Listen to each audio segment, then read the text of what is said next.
ನಿರ್ದೇಶಕರು, ಬರಹಗಾರರು, ಆಮೇಲೆ ಎಲ್ಲರಿಗೂ ಸದಾ ಪ್ರೋತ್ಸಾಹ ಕೊಡ್ತಕ್ಕಂಥ ಹಂಸಲೇಖ ಅವರು ಈಗ ಪುಸ್ತಕ ಕುರಿತು ಮತ್ತು ಇಂಡಸ್ಟ್ರಿಯ ಕುರಿತು ಮಾತುಗಳು.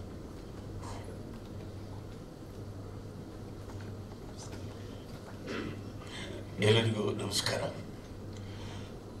ಇದೊಂದು ಒಳ್ಳೆಯ ಬೆಳವಣಿಗೆ. ನಮ್ಮ ಅಕ್ಕರೆಯ ಪ್ರೀತಿಯ ಉದ್ಯಮ ಚಂದನವನ. ಈ ಚಂದನವನದಲ್ಲಿ ಇಂತಹ ಒಂದು ಕಂಪು ಸೂಸುವ ಕೆಲಸ ಅಂದರೆ ಪತ್ರಕರ್ತರು ನಮಗೆ ಯಾವಾಗಲೂ ವಿಮರ್ಶೆ ಮಾಡಿ ನಮ್ಮನ್ನು ತಿದ್ದುವ ಸ್ಥಾನದಲ್ಲಿರುವವರು ಕಟ್ಟುವ ಸ್ಥಾನಕ್ಕೆ ಬಂದಿದ್ದಾರಲ್ಲ, ಅದು ಬಹಳ ಒಳ್ಳೆಯದೆ. ಈಗ ಮಲಯಾಳ ಚಿತ್ರರಂಗದಲ್ಲಿ ಯಾವಾಗೋ ಒಂದು ಸರಿ ಅದು ಗಾಳಿ ತಪ್ಪಿತ್ತು. ಆಗ ಅಲ್ಲಿನ ಪ್ರಬುದ್ಧ ಲೇಖಕರು, ಸಾಹಿತಿಗಳು ಆ ಚಿತ್ರರಂಗವನ್ನು ಕಟ್ಟಿದರು. ಹಾಗೆ ಬೇರೆ ಚಿತ್ರರಂಗಗಳು ಕೂಡ ಈ ರೀತಿಯ ಕೆಲಸಗಳಾಗಿದೆ. ಈಗ ಚಂದನವನ ಸ್ಯಾಂಡಲ್ವುಡ್ ಆಗಿದೆ. ಹಾಲಿವುಡ್ ಅನ್ನುವ ಆ ಸುಂದರ ಹೆಸರಿನ ಜೊತೆಯಲ್ಲಿ ಧೈರ್ಯವಾಗಿ ನಾವು ಅದಕ್ಕೆ ಸಮವಾಗಿದ್ದೀವಿ ಅಂತ ಹೇಳಿಕೊಳ್ಳಬಹುದಾದಂಥ ಒಂದು ಉದ್ಯಮದ ಹೆಸರು ಸ್ಯಾಂಡಲ್ವುಡ್. ಹಾಲಿವುಡ್ ಕಂಪು ಬೀರುತ್ತೋ ಇಲ್ಲೋ ಗೊತ್ತಿಲ್ಲ, ಸ್ಯಾಂಡಲ್ವುಡ್ ಅಂತೂ ಕಂಪು ಬೀರೇ ಬೀರುತ್ತೆ. ಈ ಉದ್ಯಮ ಎಷ್ಟು ಸೊಗಸಾಗಿ ಸೊಂಪಾಗಿ ಬೆಳೆದಿದೆ ಅಂದರೆ ಇದಕ್ಕಾಗಿ ಸೇವೆ ಮಾಡಿದಂಥ ಪ್ರತಿಭೆಗಳು ಸಾವಿರಾರು ಜನ. ಅದೊಂದು ದೊಡ್ಡ ಚರಿತ್ರೆ ಇದೆ.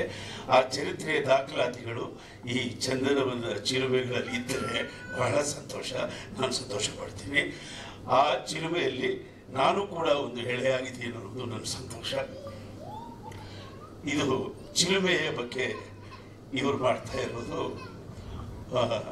ಒಂದು ಆ್ಯಕ್ಚುಲಿ ಪತ್ರಕರ್ತರು ಅಂದರೆ ಒಂಥರ ಕುಲುಮೆ ಇದ್ದಂಗೆ ಅವರು.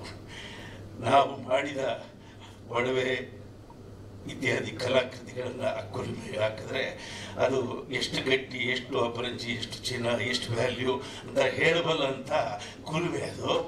ಅದಕ್ಕೆ ಇವರು ಒಂದು ಹೆಸರು ಹೇಳ್ಬೋದು, ಈ ಥರ ಚಂದನವನದ ವಿಮರ್ಶಕರ ಕುಲುಮೆ ಅನ್ಬೋದು. ಇನ್ನು ಶಾರ್ಟ್ ಆಗಿ ಹೇಳಿದ್ರೆ ಚಂಬೀಕು ಅನ್ಬೋದು. ಸೊ ಈ ಒಳ್ಳೆಯ ಕೆಲಸ ಇಲ್ಲಿ ಶುರುವಾಗಿದೆ.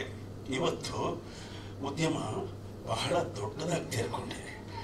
ಭಾಷೆ ಇವತ್ತು ಚಿತ್ರರಂಗದಲ್ಲಿ ಗೌಣವಾಗಿದೆ. ಸಂಗೀತ ಮತ್ತು ಹಾಡುಗಳು ಬೇಕೋ ಬೇಡೋ ಅನ್ನೋ ಸ್ಥಿತಿಯಲ್ಲಿದೆ. ಕಾರಣ ಇದು ಭಾರತದಾದ್ಯಂತ ಪ್ರದರ್ಶಿಸಲ್ಪಡಬೇಕಾದ ಚಿತ್ರಗಳನ್ನು ನಿರ್ಮಿಸುವ ಕಾಲ ಅನ್ನುವ ಒಂದು ಯುಗದಲ್ಲಿದ್ದೀವಿ ನಾವು. ಹಾಗಾಗಿ ಪ್ರಾದೇಶಿಕತೆಗಳು ಮೆಲ್ಲ ಮೆಲ್ಲನೆ ತಮ್ಮ ಸ್ವಾಯತ್ತತೆಗಳನ್ನು ಕಳ್ಕೊಳ್ತಾ ಇದೆ. ಇದು ಬಹಳ ದಿವಸ ಆಗಲ್ಲ. ಯಾಕೆಂದರೆ ಇಡೀ ಭಾರತದಲ್ಲಿ 30 ಪ್ರಾದೇಶಿಕ ಸಂಸ್ಕೃತಿಗಳು ಅವುಗಳ ಅಸ್ತಿತ್ವವನ್ನು ಉಳಿಸ್ಕೊಳ್ಳೋಕ್ಕೆ ಒದ್ದಾಡ್ತಾನೆ ಇರ್ತವೆ. ಆದರೆ ಮಾಧ್ಯಮ ಅಥವಾ ಸಿನಿಮಾ ಈ ಎಲ್ಲವನ್ನು ಗಮನವಾಗಿಸ್ಕೊಳ್ತಾ ರಂಜನೆಯ ಕಡೆಯೇ ತಿರುಗ್ತಾ ಇದೆ ಮತ್ತು ಹೊಡೆದಾಟ ಬಡದಾಟ ಅದು ಪ್ರಾಮುಖ್ಯವಾಗ್ತಾ ಇದೆ. ರಂಜನೆ ಜೊತೆಯಲ್ಲಿ ಚಿಂತನೆ ಇದ್ರೇ ಉದ್ಯಮ ಉಳಿಯೋದು. ನಾವು ಚಂದನವನದಲ್ಲಿ ಈ ಚಿಂತನೆಗೆ ಈಗ ಬೀಜ ಬಿತ್ತಬೇಕಾದ್ದು ನಮ್ಮ ಕರ್ತವ್ಯವಾಗಿದೆ. ಅದು ಪತ್ರಕರ್ತರಾಗಿ ಅವರು ತಮ್ಮ ಜವಾಬ್ದಾರಿ ಅಂತ ತಿಳ್ಕೊಂಡು ಈ ಕೆಲಸ ಶುರು ಮಾಡಿದ್ದಾರೆ. ಈ ವೇದಿಕೆಯಲ್ಲಿ ಪ್ರಜ್ವಲಿಸುವ ಪ್ರತಿಭೆಗೆ ಅವರು ಪ್ರಶಸ್ತಿಗಳನ್ನು ಕೊಡ್ತಿದ್ದಾರೆ. ನಾನು ಈ ಉದ್ಯಮದಿಂದ ಬೇಕಾದಷ್ಟು ಪಡ್ಕೊಂಡಿದ್ದೀನಿ. ಇದಕ್ಕಿಂತ ಇನ್ನೇನು ಪಡ್ಕೋಬೇಕು. ನಾನು ಕೂಡ ಅವರಿಗೆ ಒಂದು ಚಿನ್ನದ ಪದಕವನ್ನು ಕೊಡುವ ಮಾತು ಹೇಳಿದ್ದೇನೆ. ಯಾಕೋ ಅವ್ರು ಇನ್ನೂ ಸಂಪರ್ಕಿಸೇ ಇಲ್ಲ ಅಲ್ವಾ? ಓಕೆ, ನಾನು ಮಾಡಿಸಿಟ್ಟಿದ್ದೀನಪ್ಪ. ಚಿನ್ನದ ಪದಕ ಸಿದ್ಧವಾಗಿದೆ. ಯಾರು ಆ ಪ್ರತಿಭೆ ಅನ್ನೋದು ನೀವು ಹೇಳಿದ್ರೆ ಅವತ್ತು ಅದನ್ನು ಅವ್ರಿಗೆ ವಿತರಿಸೋಣ. ಒಳ್ಳೆಯದಾಗಲಿ. ಸ್ಯಾಂಡಲ್ವುಡ್ಡಿಂದ ಒಂದು ಒಳ್ಳೆಯ ಚಿತ್ರ ಮಾಡಬೇಕು ಅನ್ನೋದು ನನ್ನ ಬಹು ಕಾಲದ ಬಯಕೆ. ಅದು 2025ರಲ್ಲಿ ನನಸಾಗ್ತಾ ಇದೆ. ಸ್ಯಾಂಡಲ್ವುಡ್ ಒಂದು ಗ್ಲೋಬಲ್ ಟೋನ್ ಇರ್ತಕ್ಕಂಥ ಒಂದು ಸಿನಿಮಾವನ್ನು ನಾನು ಜನವರಿಯಿಂದ ಪ್ರಾರಂಭಿಸ್ತಾ ಇದ್ದೀನಿ. ಆ ಚಿತ್ರದ ಹೆಸರು ಗಿಟಾರ್.